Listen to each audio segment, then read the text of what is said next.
ಬೆಳಗಾವಿಯಲ್ಲಿರುವಂತ ಪುಂಡರ ಸೈನ್ಯ ಯಾವ್ದಪ್ಪ ಅಂದ್ರೆ ಎಂಇಎಸ್ ಸ್ಮೃತಿ ಭವನಕ್ಕೆ ಕೊನೆಗೂ ಬ್ರೇಕ್ ಬಿದ್ದಿರುವಂತದ್ದು. ನ್ಯೂಸ್ 18 ವರದಿ ಬೆನ್ನಲ್ಲೇ ಜಿಲ್ಲಾಡಳಿತ ನೋಟಿಸ್ ಅನ್ನ ಕೊಟ್ಟಿದೆ. ಎಚ್ಚೆತ್ಕೊಂಡ್ರು ನಾವು ಆ ಸುದ್ದಿಯನ್ನ ಬಿತ್ತರಿಸಿದ ಮೇಲೆ ನಂತರ ನೋಟಿಸ್ ಅನ್ನ ಕೊಟ್ಟಿದ್ದಾರೆ. ನ್ಯೂಸ್ 18 ಕನ್ನಡದ ಇಂಪ್ಯಾಕ್ಟ್. ಬೆಳಗಾವಿಯಲ್ಲಿ ಎಂಇಎಸ್ ಸ್ಮೃತಿ ಭವನಕ್ಕೆ ಸಿದ್ಧತೆಯನ್ನ ಮಾಡಿಕೊಂಡಿತ್ತು. ಏನ್ ಸ್ಮೃತಿ ಭವನ ಅದನ್ನು ಕೂಡ ಹೇಳ್ತಾ ಹೋಗ್ತೀನಿ. ಭವನ ನಿರ್ಮಾಣಕ್ಕೆ ಭೂಮಿ ಪೂಜೆಯನ್ನ ಮಾಡಲಾಗಿತ್ತು ಎಂಇಎಸ್ ನಿಂದ. ಈ ಬಗ್ಗೆ ವರದಿಯನ್ನ ಮಾಡಿತ್ತು ನ್ಯೂಸ್ 18 ಕನ್ನಡ ವಿರೋಧಿ ಚಟುವಟಿಕೆಗೆ ಎಂಇಎಸ್ ಪ್ಲಾನ್ ಅನ್ನ ಮಾಡಿತ್ತು. ಆ ಭವನವನ್ನ ನಿರ್ಮಾಣ ಮಾಡಿ ಹಿಂಡಲಗ ಗ್ರಾಮದ ಬಳಿ ಭವನವನ್ನ ಕಟ್ಟಲಿಕ್ಕೆ ಪ್ಲಾನ್ ಅನ್ನ ಮಾಡಿಕೊಂಡಿತ್ತು. ಏಪ್ರಿಲ್ 5ನೇ ತಾರೀಕು ವರದಿಯನ್ನ ಮಾಡಿತ್ತು ನ್ಯೂಸ್ 18 ಜಿಲ್ಲಾಡಳಿತದ ಗಮನಕ್ಕೂ ಕೂಡ ತಂದಿತ್ತು. ಜಮೀನು ಮಾಲೀಕರಿಗೆ ಜಿಲ್ಲಾಡಳಿತ ಈಗ ನೋಟಿಸ್ ಅನ್ನ ಕೊಟ್ಟಿರುವಂತದ್ದು. ಕಾಮಗಾರಿಗೆ ಯಾವುದೇ ಅನುಮತಿಯನ್ನ ಪಡೆದಿರಲಿಲ್ಲ. ಎಂಇಎಸ್ ಸ್ಮೃತಿ ಭವನ ನಿರ್ಮಾಣಕ್ಕೆ ಕೊನೆಗೂ ಬ್ರೇಕ್ ಅನ್ನ ಹಾಕಲಾಗಿದೆ ಜಿಲ್ಲಾಡಳಿತದಿಂದ. ಇಲ್ಲಿ ಏನೇನು ಅಂದ್ರೆ 1986ರಲ್ಲಿ ಒಂದು ಗಲಾಟೆ ಆಗಿರುತ್ತೆ. ಅವಾಗ ಎಂಇಎಸ್ ನ 8 ಜನ ಪುಂಡರು ಸಾವನ್ನಪ್ಪಿರ್ತಾರಲ್ಲ, ಅವ್ರನ್ನ ಹುತಾತ್ಮರು ಅಂತ ಹೇಳಿಬಿಟ್ಟು ಅಲ್ಲಿ ಭವನವನ್ನ ಕಟ್ಟಲಿಕ್ಕೆ ಮುಂದಾಗಿದ್ರು ಎಂಇಎಸ್ ನವರು. ಅದಕ್ಕೆ ಪರ್ಮಿಷನ್ ಕೂಡ ತೆಗೆದುಕೊಂಡಿರಲಿಲ್ಲ. ಆ ಭೂಮಿ ಕನ್ವರ್ಷನ್ ಕೂಡ ಆಗಿರಲಿಲ್ಲ. ಇಷ್ಟೆಲ್ಲವೂ ಕೂಡ ರೂಲ್ಸ್ ಬ್ರೇಕ್ ಆಗಿದ್ದ ಮೇಲೂ ಕೂಡ ಕಟ್ಟಡವನ್ನ ನಿರ್ಮಾಣ ಮಾಡಲಾಗ್ತಾ ಇತ್ತು. ಈ ವಿಚಾರಕ್ಕೆ ಸಂಬಂಧಪಟ್ಟಂತೆ ನ್ಯೂಸ್ 18 ಸುದ್ದಿಯನ್ನ ಪ್ರಸಾರ ಮಾಡಿದ್ವಿ. 5ನೇ ತಾರೀಕು ಸುದ್ದಿಯನ್ನ ಪ್ರಸಾರ ಮಾಡಿದ ಬಳಿಕ ಫೈನಲಿ ಜಿಲ್ಲಾಡಳಿತ ಎಚ್ಚೆತ್ತುಕೊಂಡಿದೆ. ಅದಕ್ಕೆ ನೋಟಿಸ್ ಅನ್ನ ಕೊಡಲಾಗಿರುವಂಥದ್ದು. ಹಾಗೆ ಕಟ್ಟಡ ನಿರ್ಮಾಣಕ್ಕೆ ಬ್ರೇಕ್ ಅನ್ನ ಹಾಕಲಾಗಿದೆ. ನಿಮಗೆ ತೋರಿಸ್ತಾ ಇದೀವಿ ದೃಶ್ಯಾವಳಿಗಳಲ್ಲೂ ಕೂಡ. ಅವತ್ತು ಎಷ್ಟು ಜನ ಸೇರ್ಕೊಂಡಿದ್ರು ಅಲ್ಲಿ ಎಂಇಎಸ್ ನವರು. ಅದಾದ್ಮೇಲೆ ಅಲ್ಲಿ ಭೂಮಿ ಪೂಜೆಯನ್ನ ಮಾಡಲಾಗಿತ್ತು ಅಂತ. ಜಿಲ್ಲೆಯಲ್ಲಿರುವಂಥ ಕನ್ನಡಿಗರ ಹಾಗೂ ಮರಾಠಿ ಭಾಷಿಗಳ ಮಧ್ಯ ಒಂದು ಸಂಘರ್ಷ ಸೃಷ್ಟಿಯಾಗಬಹುದು ಅಂತ ಹೇಳಿ ಅವರು ನನಗೆ ಮನವಿ ಮಾಡಿದ್ದಾರೆ. ಈ ನಿಟ್ಟಿನಲ್ಲಿ ನಾವು ಇಡೀ ಕಡತವನ್ನು ಓದಿ ಆ ಜಾಗದ ಮೇಲೆ ಏನು ಕಟ್ಟಡ ಕಟ್ಟಲಿಕ್ಕೆ ಆ ಸಂಘದವರು ಹೊರಟಿದ್ದಾರೆ ಅದಕ್ಕೆ ಯಾವುದೇ ಪರ್ಮಿಷನ್ ಇಲ್ಲ ಹಾಗೂ ಅದು ಬಿನ್ಶೇತಿಗೆ ಆಗಲಿಲ್ಲ ಅಂತ ಹೇಳಿ ನನ್ನ ಗಮನಕ್ಕೆ ಬಂದಿದೆ. ಈ ನಿಟ್ಟಿನಲ್ಲಿ ಇವತ್ತೇ ಅವರಿಗೆ ನೋಟಿಸ್ ಜಾರಿ ಮಾಡಿ without permission, without following regulations, without following rules ಯಾರು ಯಾವುದೇ ಚಟುವಟಿಕೆ ಮಾಡಲಿಕ್ಕೆ ಅವಕಾಶ ನಾವು ಕಲ್ಪಿಸ್ಕೊಡಲ್ಲ. ಬೆಳಗಾವಿ ತುಂಬ ಕನ್ನಡ ಶಾಲೆ ಪತ್ರಿಕಾಲಯದಲ್ಲಿ ಬೆಂಕಿ ಹಚ್ಚಿದರು.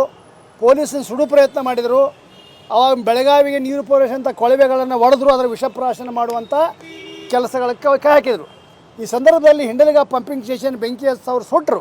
ಸುಡು ಕಾಲಕ್ಕನ ಅಂದಿನ SP ಆಗಿದ್ದಂಥ ಕೆ ನಾರಾಯಣ ಸಾಹೇಬರು ಆ ಗೋಲಿಬಾರಕ್ಕೆ ಆದೇಶ ಮಾಡಿದಾಗ 9 ಮಂದಿ ಸತ್ತರು. ಅವರು ಹುತಾತ್ಮರು ಅಂತ ಇವರು ಬಿಂಬಿಸಲಿಕ್ಕೆ ಪ್ರತಿ ವರ್ಷ ಪ್ರಯತ್ನ ಮಾಡ್ತಾರೆ ಎಂಇಎಸ್ ಅವರು. ಅವರು ಹುತಾತ್ಮರು ಅಂತೇಳಿ 86ರಿಂದ ನಡೆದೈತಿದ್ದು. ಕಡೆಗೆ ಅವರು ಪ್ರತಿ ವರ್ಷ ಪೂಜೆ ಮಾಡ್ಕೋತಾರೆ ಬಿಡೋದು ನಾವು ಅಂದೇವಿ. ಸತ್ತವ್ರನ್ನೆಲ್ಲ ಫೋಟೋ ಹಾಕೋದು, ಅವರೊಂದು ಸಾಕ್ಷಿ ಚಿತ್ರ ನಿರ್ಮಾಣ ಮಾಡೋದು, ಅದನ್ನು ತೋರಿಸುವಂಥ ಅದನ್ನು ಕರ್ನಾಟಕ ವಿರೋಧಿ ಬೆಳಗಾವಿ ಜಿಲ್ಲಾಡಳಿತ ವಿರೋಧಿ ಕೇಂದ್ರವನ್ನಾಗಿ ಮಾಡೋದು, ಅದನ್ನು ಅವ್ರು ಮರಾಠಿಗರನ್ನು ಪ್ರಚೋದನೆ ಮಾಡಿ ತಮ್ಮ ಗಡಿವಾದನ್ನು ಜೀವಂತ ಇಡೋ ಪ್ರಯತ್ನ ಅವ್ರು ಮಾಡ್ತಾಯಿದ್ದಾರೆ. ಇದನ್ನು ನಾವು ಕನ್ನಡಪರ ಸಂಘಟನೆಗಳು ತೀವ್ರವಾಗಿ ವಿರೋಧ ಮಾಡಿದ್ದು. ಮಾಧ್ಯಮಗಳಲ್ಲಿ ಎಲೆಕ್ಟ್ರಾನಿಕ್ ಮಾಧ್ಯಮ, ಮುದ್ರಣ ಮಾಧ್ಯಮ ಅನೇಕರು ವರದಿಗಾರರು ವರದಿ ಮಾಡಿದರು. ಇವತ್ತು ನಾವು ಬೆಳಗಾವಿ ಜಿಲ್ಲಾಧಿಕಾರಿಗಳನ್ನು ಭೇಟಿಯಾದ್ವಿ. ಮೊಹಮ್ಮದ್ ರೋಷನ್ ಅವರಿಗೆ ಮನವಿ ಕೊಟ್ಟಿವಿ. ಯಾವುದೇ ಪರಿಸ್ಥಿತಿಯಲ್ಲಿ ಅಲ್ಲಿ ಕನ್ನಡದ ನೆಲದಲ್ಲಿ ಇದಾಗಬಾರ್ದು, ಪ್ರತಿಭವನ ಆಗಬಾರ್ದು.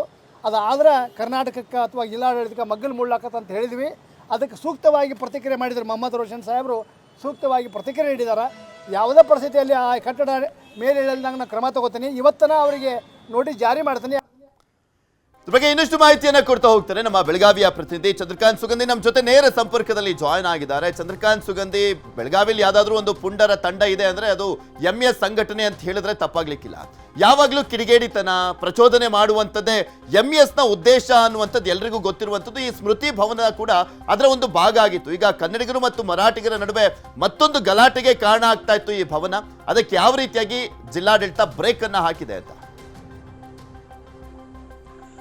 ಪೃಥ್ವಿರಾಜ್, ಏಪ್ರಿಲ್ 5ರಂದು ನೀವು ಏನು ಬೆಳಗಾವಿಯಲ್ಲಿ ಏನು ಉದ್ಘಾಟನೆಗೊಂಡಿರ್ತಕ್ಕಂತಹ ಈ ಒಂದು ಸ್ಮೃತಿ ಭವನ ಬಗ್ಗೆ ನ್ಯೂಸ್ 18 ಕನ್ನಡ ವರದಿ ಮಾಡಿತ್ತು. ಬಳಿಕ ಕನ್ನಡ ಪರ ಹೋರಾಟಗಾರರು ನಿನ್ನೆ ಜಿಲ್ಲಾಧಿಕಾರಿಗಳನ್ನ ಭೇಟಿಯಾಗಿ ಈ ಒಂದು ಸ್ಮೃತಿ ಭವನಕ್ಕೆ ಬ್ರೇಕ್ ಹಾಕಬೇಕು ಅಂತ ಹೇಳಿ ಮನವಿ ಕೊಟ್ಟಿದ್ರು. ಇದಕ್ಕೆ ಸ್ಪಂದಿಸಿದಂತ ಬೆಳಗಾವಿ ಜಿಲ್ಲಾಧಿಕಾರಿ ಮೊಹಮ್ಮದ್ ರೋಷನ್ ಈಗ ಈ ಒಂದು ಸ್ಮೃತಿ ಭವನ ನಿರ್ಮಾಣಕ್ಕೆ ಸಂಬಂಧಪಟ್ಟಂತೆ ನೋಟಿಸ್ ಕೊಡಲು ಮುಂದಾಗಿದ್ದಾರೆ. ಯಾಕಂದ್ರೆ ಇದು 11 ಗುಂಟೆ ಜಾಗ, ಖಾಸಗಿಯವರ ಜಾಗ. ಈ ಜಾಗವನ್ನ ಯಾವುದೇ ರೀತಿ ಭೂ ಪರಿವರ್ತನೆ ಮಾಡದೆ ಒಂದು ಭವನ ನಿರ್ಮಾಣಕ್ಕೆ ಕಾಮಗಾರಿಗೆ MES ಚಾಲನೆ ನೀಡಿತ್ತು. ಈ ಒಂದು ಸಂದರ್ಭದಲ್ಲಿ ಎಲ್ಲಾ MES ಮುಖಂಡರು ಕೂಡ ಪಾಲ್ಗೊಂಡಿದ್ರು. ಮೇಲ್ನೋಟಕ್ಕೆ ನಾವೇ ಇದನ್ನ ವಂತಿಕೆ ಸಂಗ್ರಹ ಮಾಡಿ ಒಂದು ಭವನ ನಿರ್ಮಾಣ ಮಾಡ್ತೀವಿ ಅಂತ ಹೇಳಿದ್ರು ಕೂಡ ಇದು ಮಹಾರಾಷ್ಟ್ರದಿಂದ 10 ಕೋಟಿ ರೂಪಾಯಿ ಹಣಕ್ಕೆ ಬೇಡಿಕೆ ಇಡಕ್ಕೆ MES ಸಿದ್ಧತೆಯನ್ನು ಮಾಡಿಕೊಂಡಿದ್ವಿ. ಎಲ್ಲದಕ್ಕೂ ಕೂಡ ಸದ್ಯ ಬ್ರೇಕ್ ಬಿದ್ದಿರತಕ್ಕಂಥದ್ದು. ಕರ್ನಾಟಕ ಮತ್ತು ಕನ್ನಡಿಗರ ವಿರುದ್ಧ ಹೋರಾಟ ಮಾಡಿದಂತಹ 9 ಜನರನ್ನ ಇಲ್ಲಿ ಏನು ಹುತಾತ್ಮರು ಅಂತ ಹೇಳಿ ಬಿಂಬಿಸಕ್ಕೆ ಏನು MES ಯತ್ನ ಮಾಡಿತ್ತು, ಅದಕ್ಕೆ ಸದ್ಯ ತಾತ್ಕಾಲಿಕ ಬ್ರೇಕ್ ಬಿದ್ದಿದೆ. ಪ್ರತಿ ವರ್ಷ ಜೂನ್ 1ರಂದು ಇಲ್ಲಿ ಏನು ಹುತಾತ್ಮ ದಿನವನ್ನ ಆಚರಣೆಯನ್ನ ಮಾಡ್ಕೊಂಡು ಬರಲಾಗುತ್ತೆ. ಆದ್ರೆ ಅದೇ ಜಾಗದಲ್ಲಿ ಒಂದು ಸ್ಮೃತಿ ಭವನ ನಿರ್ಮಾಣ ಮಾಡಿ ಕನ್ನಡಿಗರ ವಿರುದ್ಧ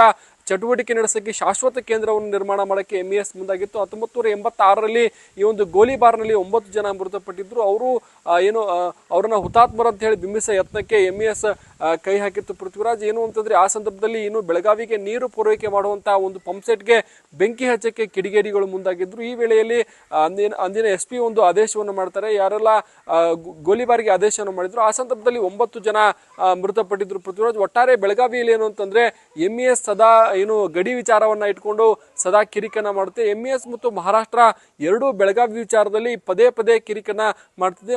ಮಹಾರಾಷ್ಟ್ರದಲ್ಲಿ ಏನು ಏಕನಾಥ್ ಶಿಂದೆ ಈ ಹಿಂದಿನ ಮುಖ್ಯಮಂತ್ರಿ ಆದ ಸಂದರ್ಭದಲ್ಲೂ ಕೂಡ ಇದು ನಿರಂತರವಾಗಿ ನಡೆದಿತ್ತು. ಈಗ ದೇವೇಂದ್ರ ಫಡ್ನವೀಸ್ ಕಾಲದಲ್ಲಿಯೂ ಕೂಡ ಇದು ಮುಂದುವರೆದುಕೊಂಡು ಬಂದಿದೆ. ಬೆಳಗಾವಿ ನಿರುದ್ಯೋಗಿಗಳಿಗೆ ಮಹಾರಾಷ್ಟ್ರದಲ್ಲಿ ಉದ್ಯೋಗ ಕೊಡ್ತೀವಿ, ಬೆಳಗಾವಿ ವಿದ್ಯಾರ್ಥಿಗಳಿಗೆ ಉಚಿತವಾಗಿ ನಾವು ಶಿಕ್ಷಣ ಕೊಡ್ತೀವಿ, ಈಗೆಲ್ಲ ಆಫರ್ಗಳ ಮೇಲೆ ಆಫರ್ ಮಹಾರಾಷ್ಟ್ರ ಸರ್ಕಾರ ಕೊಡ್ತಿದ್ರು.